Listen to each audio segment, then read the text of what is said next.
Welcome to the Explainer. Today we're tackling a really big one, a model that claims to solve one of the oldest puzzles in biblical prophecy. It's called the Sequential Nested 1290 model, and we're going to break down exactly how it attempts to piece everything together. So, the big question has always been this. You've got all these specific numbers in the Bible: 1260 days, 42 months, 1290 days, 1335 days. How in the world do they all fit together on one single timeline? Honestly, people have been wrestling with this for centuries. It's a real challenge. But the model we're digging into today, it offers a pretty unique and very structured solution. All right, let's jump right in. Here's what we're going to cover. First, we'll look at the puzzle itself. Then, the basic 7-year timeline. After that, we'll get into Revelation's nested structure, and then the real kicker of this model, the final 75 days. We'll wrap up by tackling some key questions and see how this all clicks into place. Okay, so first things first. What's the puzzle we're trying to solve? Well, at its core, it's about making Daniel's very precise numbers play nice with Revelation's big, dramatic events. The answer this model gives is pretty clever. You don't try to force it. Instead, you use Daniel's numbers as the actual blueprint for understanding Revelation's story. So, the foundation for this whole thing is a 7-year period. But here's the key. It's not just one big chunk of time. Nope. It's split right down the middle into two very different halves. Each one is exactly 1,260 days long. That's 42 months.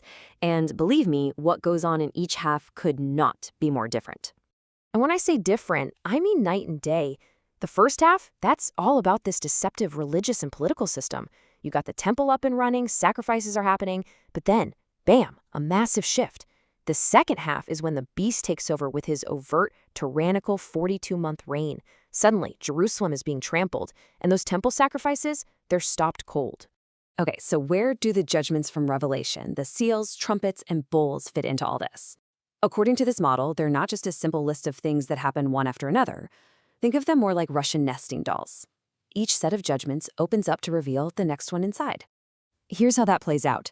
You have the 7 seals. When that 7th seal is finally opened, it doesn't just end. It unleashes the 7 trumpets. And guess what happens when the 7th trumpet sounds? You got it. It kicks off the final 7 bowl judgments. It's this incredible structure that just keeps building the intensity, pushing everything towards one massive climax. So that 7th trumpet becomes this absolutely crucial pivot point. It's not just another bad thing happening. In this model, it's a formal, heavenly declaration that the beast's sanctioned 42-month reign is done. It's over. You can literally think of it as an eviction notice being served. And that moment is the hinge for everything that comes next. And this is where we get to the most unique part of this whole framework. You might be thinking, wait a minute, if the beast's reign ends after that second 1,260-day period, what about the other numbers from Daniel, the 1,290 and 1335 days? Well, this model has a fascinating answer. They happen in a final 75-day terminal period that takes place after the beast's official reign is already over. This timeline right here, this is the absolute heart of the model. Let's walk through it. On day 1260, boom, the beast's authorized reign ends. Then you have this 30-day gap. Then, on day 1290, in a final act of pure defiance, he commits the Abomination of Desolation.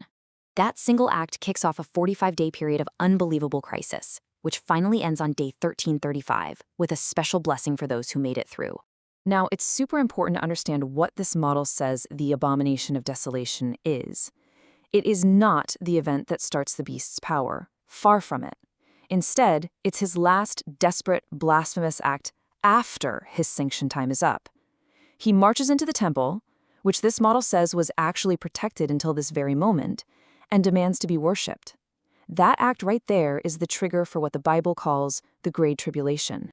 And this leads to another really radical idea in this model.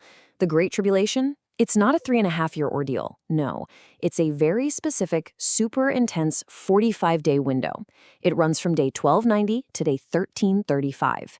And that time frame, taken straight from Daniel 12, is what this model identifies as the single most severe and unmatched period of persecution in human history. Pretty wild, right? Okay, any good model has to be able to handle some tough questions, right? You got to kick the tires. And this one definitely raises some logical ones. So let's do that. Let's tackle the two biggest objections head on. All right, first up, the big one. And it's a totally fair question. If the beast's time is officially up on day 1260, then how is he still running around, acting more powerful and violent than ever during those last 75 days? I mean, he's setting up an idol, persecuting people. It feels like a total contradiction. The model's answer is actually found in a really great analogy. It's all about the difference between sanctioned authority and just leftover power. Think of it this way. When that seventh trumpet sounds, the beast is like a tenant whose lease has expired. Yeah, he's still in the house, maybe he's trashing the place, but he has zero legal right to be there anymore. He's an illegal squatter, and he's in the middle of being forcibly evicted by God's final judgments. So that rage we see, it's not strength, it's pure desperation. Okay, the second big question is all about the pacing. I mean, the seals and the trumpet seem to unfold over a long time, maybe years. So why would the final and most severe judgments, the 7 bowls, be crammed into just 75 days? That feels incredibly fast. But again, the model points to several reasons right from the text for why this final cascade is so quick. So let's break down that logic. First off, the Bible never actually says how long the bowls take. Second, the language itself, pouring out a bowl, that sounds fast, right? Like a sudden event, not something that drags on. Third, the book of Revelation literally calls them the finishing of God's wrath. And finally, if you look at the structure, there are no breaks or interludes between them like you see with the seals and trumpets. They just happen bang, bang, bang, one after another. They're designed to be a short, sharp, final process to just completely dismantle the beast's crumbling kingdom. So when you step back and look at the big picture, you can really see what this model is trying to do. Its main goal is to build one single, unified timeline out of all these different prophetic books. The idea isn't to just cherry-pick verses that fit, but to construct a complete, interlocking framework where everything has its place. And that's really where its power lies, in how it integrates everything.